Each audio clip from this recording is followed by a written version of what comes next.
Welcome to Not Milk Never Milk. Subscribe if you're lactose intolerant. You start by preparing both phones, enable USB debugging on the Xiaomi, and make sure the Samsung has Smart Switch installed. Once done, connect both devices to the same Wi-Fi and charge them above 50% to avoid interruptions.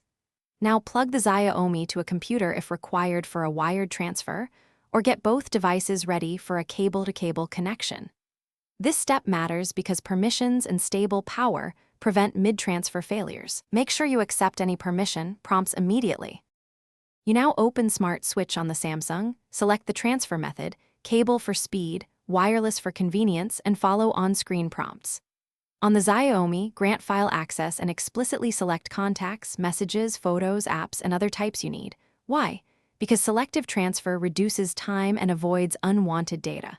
Once you tap Send or Connect, watch the progress bar and keep both screens awake. If a permission dialog appears, accept it quickly. Otherwise, the process stalls, and you must restart.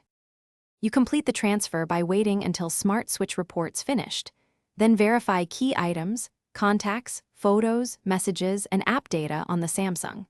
Once verified, reinstall any apps that did not migrate directly from the Play Store and sign into accounts. This restores account-specific settings. If you encounter errors, try the same process with a certified USB cable and toggle airplane mode off. Also clear Smart Switch cache and retry. One tip: if something fails, reboot both phones before repeating the